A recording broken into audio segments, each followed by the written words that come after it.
On this episode, we're looking at a stack made of basalt rock, which is a hard volcanic rock, and on it are nesting thousands, if not hundreds of thousands of seabirds. later, Killarney sails for the Mull of Kintyre. Lucky the wind is with the tide. And the sea turns rough.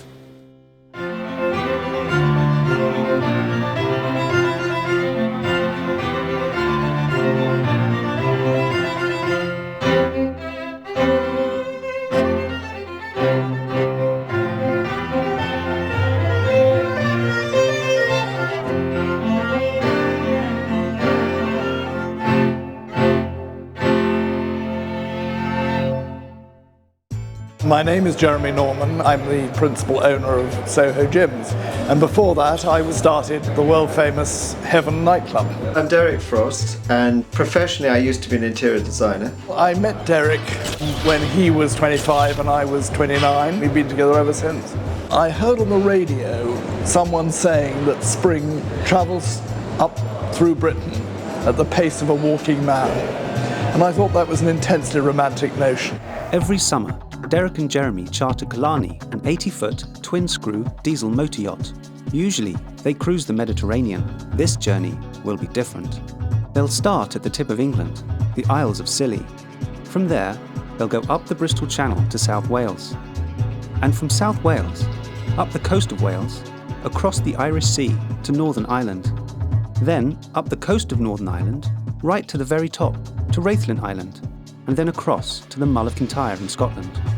They'll then proceed up the Inner Hebrides to Ullapool, taking in all the famous islands, and then from Ullapool across the treacherous Minch to the Outer Hebrides, and from there on to St Kilda, hopefully, if they make it. Last time on Chasing Spring, everyone enjoyed meeting Jessica. Yeah, okay. I don't think Jessica needs a whistle to attract attention. Yeah, the bit of backside. Derek and Jeremy visited Lindy Guinness. The trouble with being a full-time painter is you close yourself off. They also sailed to Rathlin Island.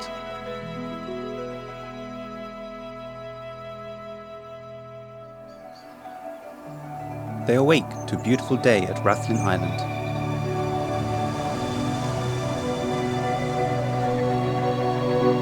Nearby, eider ducks are looking for a mate in the spring sunshine.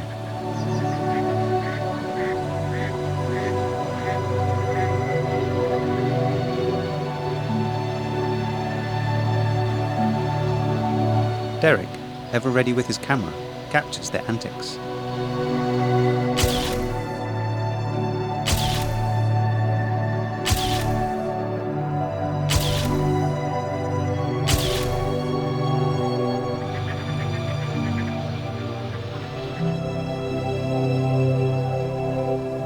After a late breakfast, they head ashore to explore the island.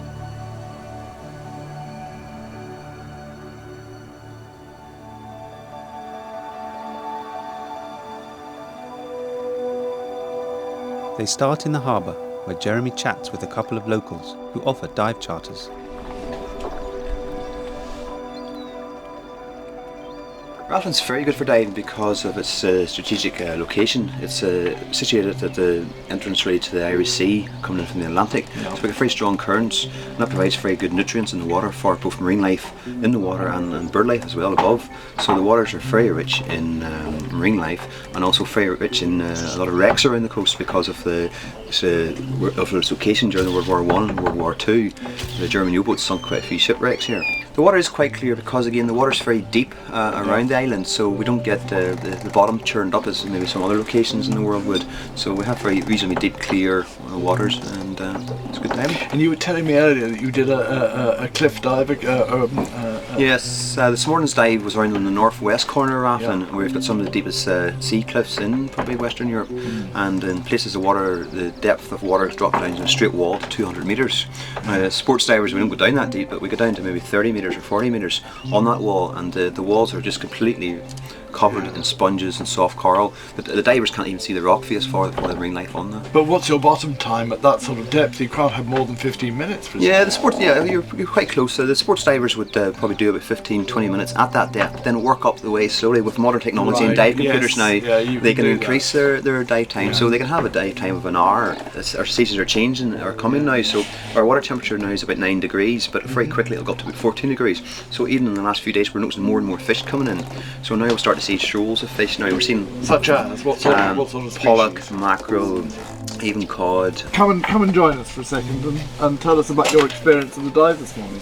It was a very beautiful dive this morning. It was nice to see the sunshine out for a change. We went down, we dropped down, the water's very, very clear. As Richard was explaining, diving along a cliff face. It's beautiful, just on the left hand side, all the coral, all the sponges on one side, and looking down on the other side just to see that the bottom just dropping away into infinity, not able to see the bottom. So I'm so envious. I would love to be beautiful, with you. gentle dive, just going with the gentle current and taking in the sights, the scenery. There's a beautiful archway we're actually able to swim through, so we can go through that, being surrounded by the sponges and all sides. So it's very Did you good. see any big fish? As you said, there was a few ballan wrasse just sitting in the rocks, beautifully coloured. There was a big shoal of pollock actually when we were first. What you will get on the North Water rafting, because of the depth, you'll see a crayfish, which you don't see in many parts of the British Isles anymore, but crayfish are common enough on the thing, and octopus, you see them mainly at night. They'll come out of their holes a lot at night, feed more at night. Right. Now, tell me, are the mackerel in yet? Your mackerel have started to come, I believe. There's some fishermen off Port Rush are catching mackerel at the moment, so that's a good sign that the water temperature is starting to increase. And Are they still very small school mackerel, or do you get into the bigger mackerel?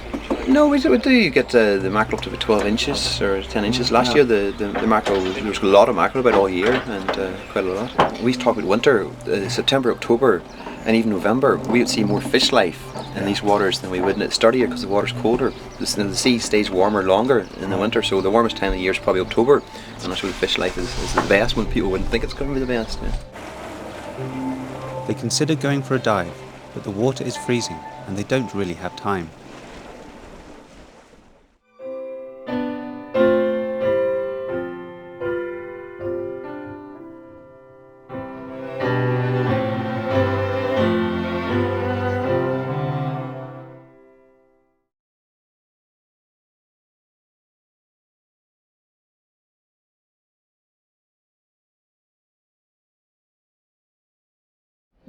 They walk into Church Bay to get the bus to the RSPB Seabird Reserve.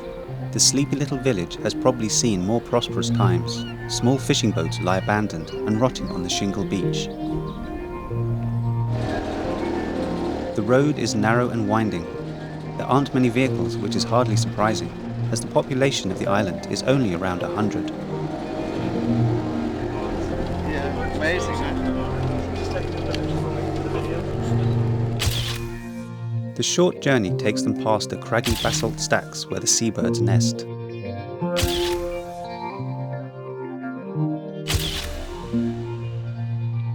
These stacks provide nesting sites for many different species, especially puffins, guillemots, kittiwakes and razorbills.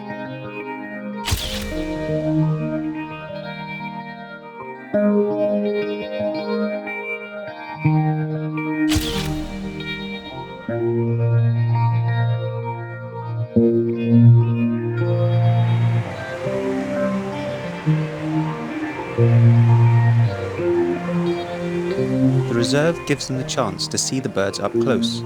There is an observatory deck that looks down onto the stacks.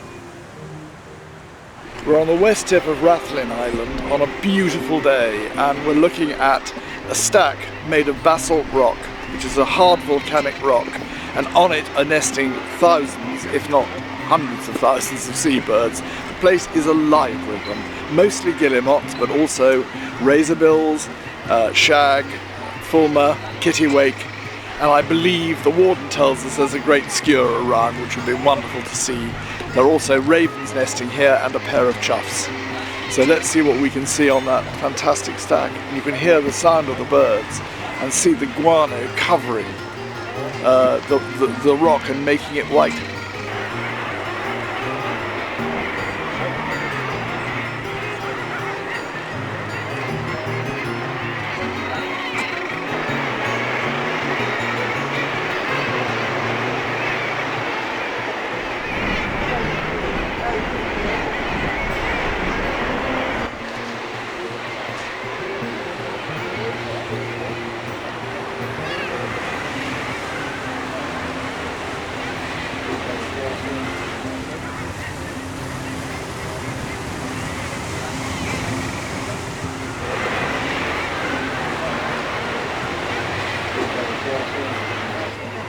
The other guy said they'd also seen a great skewer here. Great skewer is the sort of thug of the skies.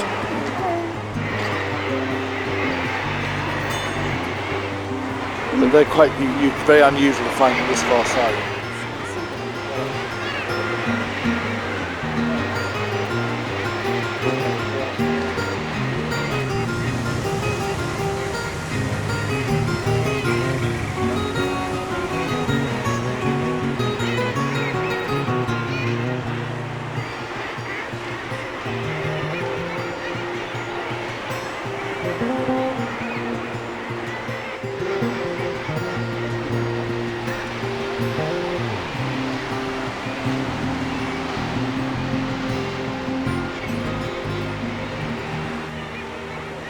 Well, they're just starting now, so this is sort of early to mid-May.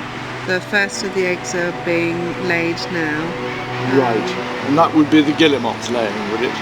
It's the razorbills which tend to lay first, the razorbills and guillemots. The puffins may have laid, but they're actually in burrows down the banks So you don't know there, what's so going on inside we their can't little actually nests. see inside, but we do know that the puffins have been present for the last week or so, so it's likely that they've started laying eggs. And this activity goes on until what month, when they fledge and fly away? The razorbills are the first to go, and they would go sort of mid-July to the end of July, and then the numbers thin out. The guillemots sort of follow fairly quickly afterwards, and through August, after the puffins have gone in the first week of August, we generally have just the young fulmars on the nests and kittiwakes, young kittiwakes learning to fly.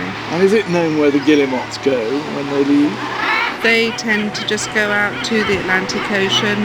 They go up towards Norway, down to the Bay of Biscay, down through the Irish Sea. Do they spend their life at sea? Their whole lives are at sea and in the sea, really. They just come to land for somewhere to lay their eggs, but the rest of the time they're very much always in the ocean, yes. Their favourite food is the sand eel. Right, and are there plenty of those around here? There have been plenty of those around here. I'm not sure exactly what this year will bring. When they're feeding the young, you definitely can watch them coming in with the fish in their beaks and landing on the ledges over there at the top of the stack.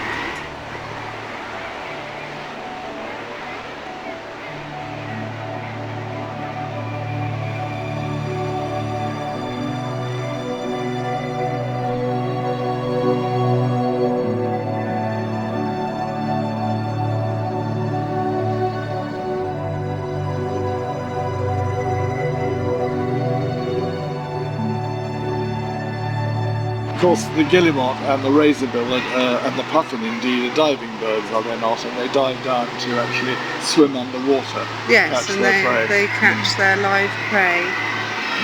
Well, it's a spectacular sight, Alison, and I can't thank you enough for allowing us to share it with you right now.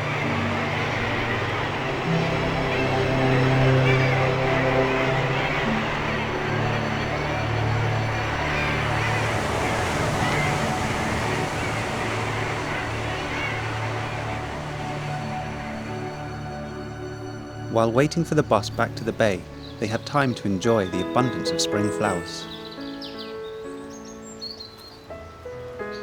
The hedgerows are bursting with life and birdsong.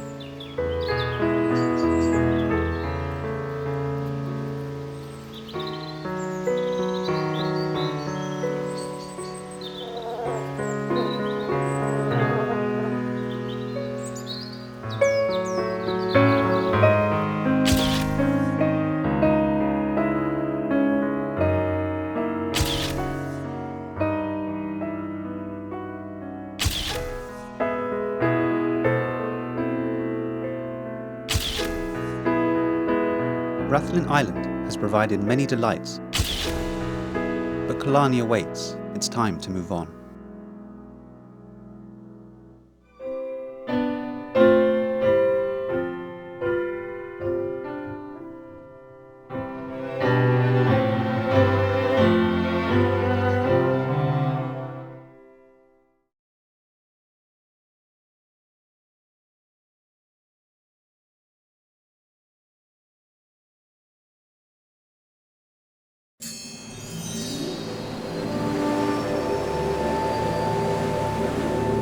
They set out back across the Irish Sea. They're heading to the Mull of Kintyre in Scotland.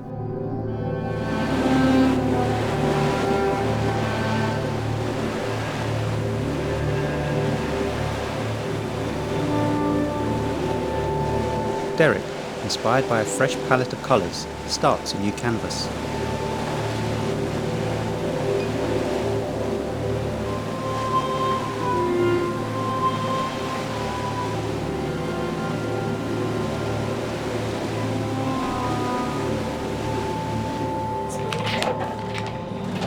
Going round, just round the corner of the Mull of Kintyre into Campbelltown, which is very, very sheltered. And then probably the following day we will go to Holy Island, and the day after that to Troon. I still have a big shadow to put down here. I couldn't decide if to put it in before or after, so I'm going to put it in after. And you're going to put the people in later as well? Oh yeah, right at the end, and then I'll fuck up the entire thing probably. I'm trying to make it look like, you know, there's quite a sort of like flowery meadow, and then it goes, you know, to make that distance like that, but it's just experimental really. Maybe it does that, look.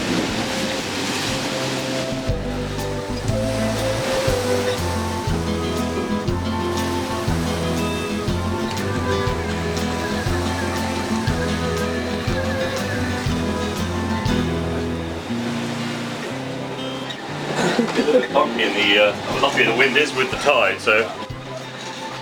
The crew rush to secure loose items as the seas turn rough.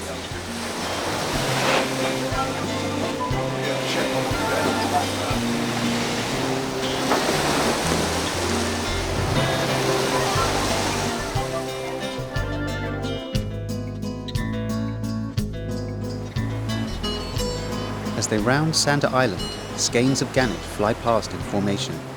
Skimming the surface, they are heading for their nesting site on the remote and rocky island of Ailsa Craig.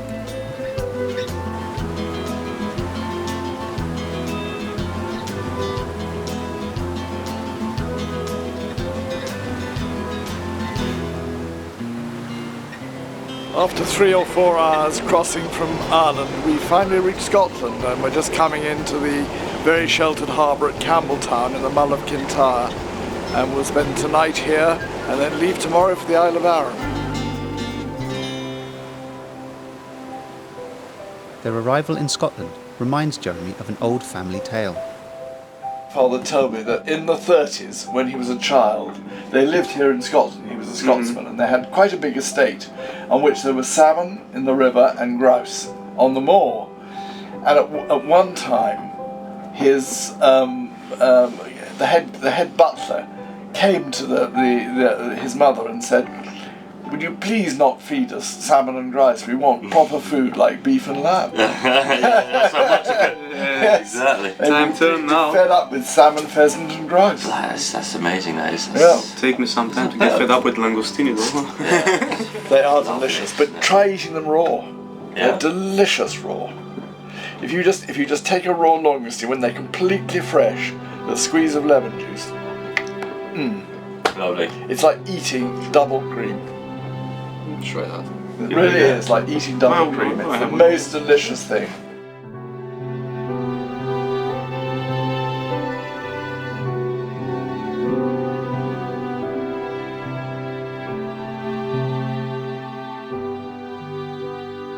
Yet again, the beautiful weather amazes everyone on board. But for a cold bite in the air, you'd think it was summer, not spring. Jeremy scans the waterfront, looking at the substantial private houses built by a flourishing merchant class in years gone by. Very nice houses. Lovely, lovely location, right at the water's edge. It's like it must have been a prosperous time at one place. Sorry? One time it must have been a very prosperous time, if not now. See all these. Looks rather prosperous now. Yeah. There's sort of lot of Victorian looking, sort of solid, Yeah, but they look well kept. upper middle class houses. Well kept gardens. Beautiful. Look at that one there, it's lovely. Those look quite early though.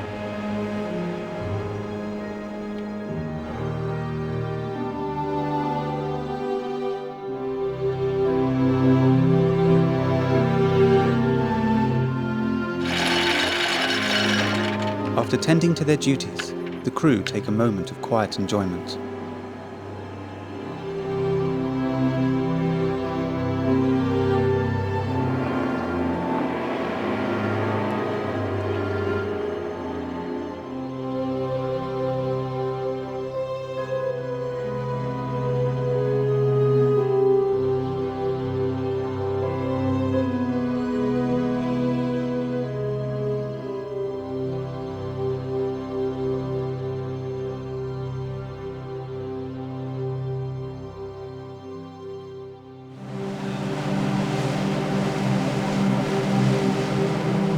Derek, along with Dimmy and Wren, take the Rib to Campbelltown for provisions.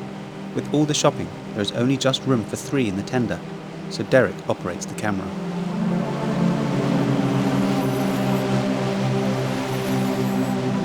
Back on board, Derek tells the others how he came by a huge haul of langoustine. Ask and you'll be given. That's it. In your dreams, Timmy. Derek, can I get a line from here under your boat? So we went up to, all the fishermen come in at between 8 and 9 o'clock, and they have to sell there through the main guy there, a guy called Peter, who lives here, and he was like so nice. We went up to him, and he gave us all of these. Okay, look how many are here. Tons and tons and tons of these. Okay, and these are just exactly those, but they pulled off the heads and all the claws, etc. Just the main action. Did you try one of them raw? They're really nice. Oh, they'd be delicious raw. Yeah, but let's get the. If you give me a thing for the. Smell of the sea. Put the shit things in there. In London, you pay a couple of quid each for those. In a fishmonger in London, if you could find them. Those are the finest fresh Scottish langoustine. Simply amazing, and we've been given, I should think, £500-600 worth, if not more, for free. Staggering. You probably don't do them much. I do, I tell you, they're little channels coming out nice and easy. Can I say also, Cheers. lovely, very elegant when you serve them. Don't do any more. Okay, fine. Don't do any more. Happy to stop. Leave that lot. So that when we serve a meal... Yes, my darling, but look how many there decide. Do you want 40 left? I think 3 each for 10 people. That's 30. Okay, we leave 30 undone. We asked that fishing boat that came in, and that they said they weren't permitted to sell any of their catch. And we saw one boat came in that had like tons and tons of scallops. I don't know how, but huge scallops like that. And they'd caught all of these. How many, Jim, was it? It was like 30 or 40 sacks. 30 or 40 sacks, like big sack, like full with scallops. And you can see the guys on board are just doing exactly what they've done for hundreds of years, And it's pretty tough work. Yeah. I'm bigger.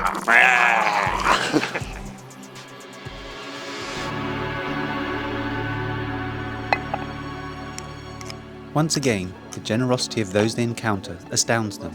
It's a gourmet windfall.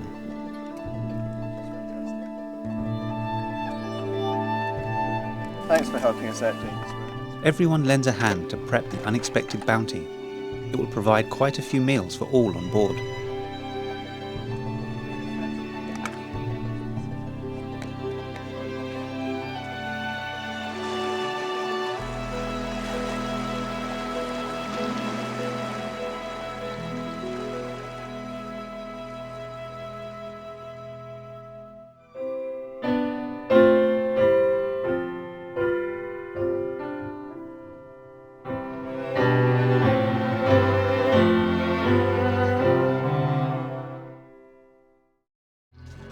Next time on Chasing Spring, they'll visit the ancient Stonehenges on Macquarie Moor.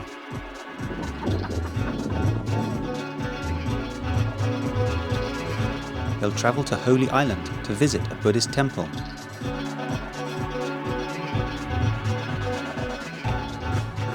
And they'll journey to see the gannets and puffins Sir Elsa crave.